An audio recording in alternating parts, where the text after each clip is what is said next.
మాజీ ముఖ్యమంత్రి పులివెందుల ఎమ్మెల్యే అయినటువంటి వైఎస్ జగన్మోహన్ రెడ్డి గారు ఆయన ట్విట్టర్లో ఒక ట్వీట్ చేయడం జరిగింది. ఏదైతే ప్రస్తుతం ఆంధ్రప్రదేశ్ రాష్ట్రంలో జంగిల్ రాజుగా నడుస్తుందని చెప్పేసి అంబటి రాంబాబు అదేవిధంగా జోగి రమేష్ మీద దాడులే దానికి ఉదాహరణ అని చెప్పేసి చెప్పుకుంటూ వస్తున్నారు. మొత్తానికి ఆంధ్రప్రదేశ్ రాష్ట్రంలో శాంతి భద్రతలను ఎక్కడా కూడా లేవు, కొదవైపు అని చెప్పేసి ఆ ట్విట్టర్లో అనేక విషయాలు కూడా ప్రస్తావించారు. మరో పక్క చూసుకుంటేనేమో ఆంధ్రప్రదేశ్ ముఖ్యమంత్రి నారా చంద్రబాబు నాయుడు గారు ఈ యొక్క ఆంధ్రప్రదేశ్లో శాంతి భద్రతకు సంబంధించి పటిష్టమైన చర్యలు తీసుకుంటామని చెప్పి స్పష్టం చేశారు. మరోపక్క టెలికాన్ఫరెన్స్లో ఆ విధంగా ప్రభుత్వ అధికారులు కావచ్చు, మంత్రులతో సమావేశం నిర్వహించి ఏదైతే వైఎస్ఆర్సీపీ కవ్వింపు చర్యలు ఎవరు కూడా లోనవద్దని చెప్పి స్పష్టం చేశారు. మరో పక్క చూసుకుంటే ట్వీట్ కూడా చేయడం జరిగింది చంద్రబాబు నాయుడు గారు. మరి ఈ ఇద్దరు నాయకుల్లో ఎవరి ట్వీట్ని కానీ ఎవరి అంశాన్ని ప్రజలు తీసుకునేటువంటి అవకాశం ఉంది? ఇదే అంశానికి సంబంధించి మరిన్ని విషయాలు తెలుసుకోవడానికి మనతో ఉన్నారు సీనియర్ జర్నలిస్ట్ డివి శ్రీనివాస్ గారు. సార్ నమస్కారం అండి. నమస్తే సార్, మొత్తానికి ఈ యొక్క ఆంధ్రప్రదేశ్లో పాలిటిక్స్ సంబంధించి ట్విట్టర్ వేదికగా ఓ పక్క జగన్మోహన్ రెడ్డి గారు, మరో పక్క చంద్రబాబు నాయుడు గారు. జగన్మోహన్ రెడ్డి గారేమో ఆంధ్రప్రదేశ్లో జంగిల్ రాజ్యం నడుస్తుంది, దాడులు ఏంటి, ప్రతీకార చర్యలు ఏంటి అని ఆయన ట్విట్టర్లో మెన్షన్ చేశారు. మరోపక్క చంద్రబాబు నాయుడు గారేమో ఆంధ్రప్రదేశ్లో ఎటువంటి లాండ్ ఆర్డర్ పరిస్థితి లేదు, ఎక్కడన్నా జరిగినా కూడా ఎక్కడ ఉపేక్షించమని చెప్పి స్పష్టం చేశారు. ఏమంటారు ఈ అంశం గురించి? ఆంధ్రప్రదేశ్ అభివృద్ధి ప్రదేశ్గా మారితే ఎవరికి లాభం, ఎవరికి నష్టం? ఓకే. ఆంధ్రప్రదేశ్ అరాచక ప్రదేశ్గా మారితే ఎవరికి లాభం, ఎవరికి నష్టం?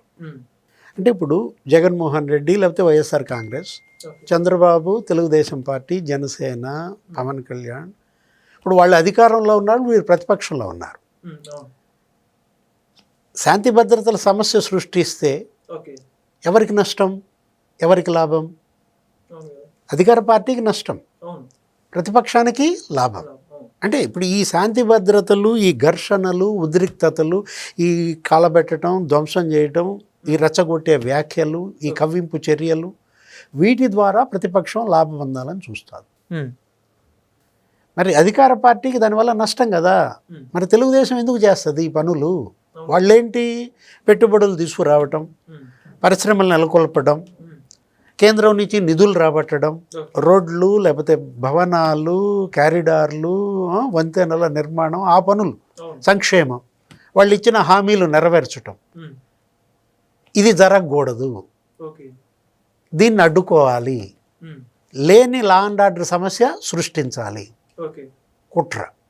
ఇది ఒక గ్రేటర్ కాన్స్పిరసీ, మహాకుట్ర. ఓకే.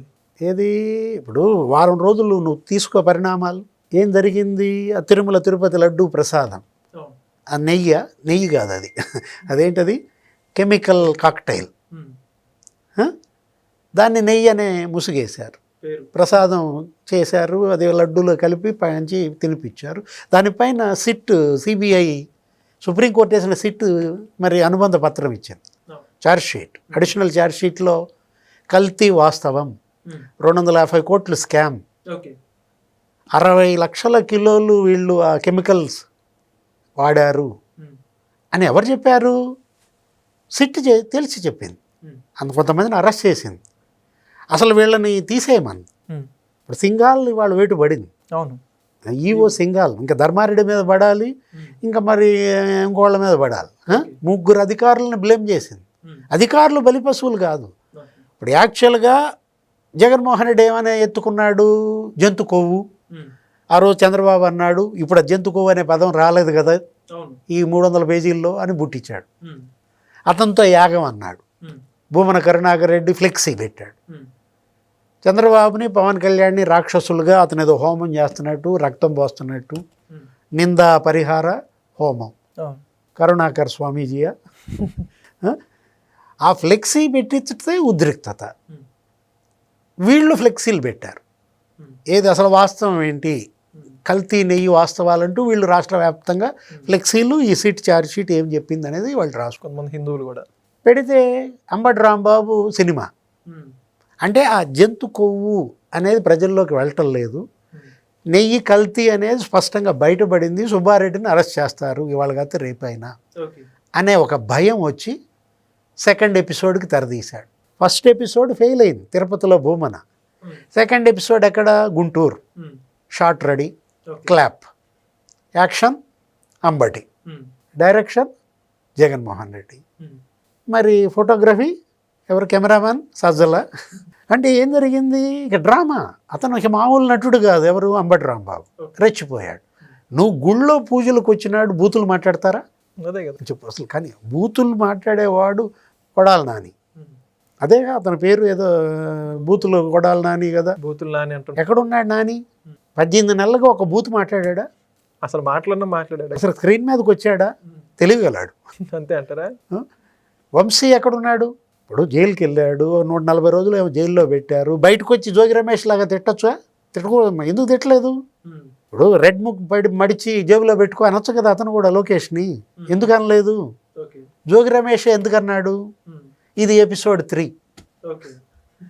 ఇక్కడ మళ్ళా షార్ట్ రెడీ, యాక్షన్, క్లాప్. ఏది? అది విజయవాడ. ఓకే.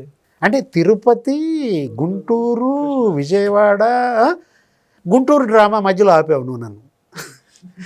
రాంబాబు పచ్చి బూతులు. ఎవరిని? ముఖ్యమంత్రి చంద్రబాబును ఉద్దేశించి బూతులు తిడుతూ, వాళ్ళ అమ్మను ఉద్దేశించి అసలు రెచ్చిపోయి, నీ రెడ్ బుక్కి నా ఇంట్లో కుక్క కూడా భయపడదు, అరెస్ట్ చేస్తావా చేసుకో, నా తోటలో 2 కుక్కలు కూడా భయపడవు. ఇప్పుడు ఏ కుక్క భయపడింది? ఇంట్లో కుక్క. తోటలో 2 కుక్కలు భయపడ్డాయా? ఏ కుక్క భయపడింది? మ్యాజిస్ట్రేట్ దగ్గర ఏడ్చింది ఎవరు?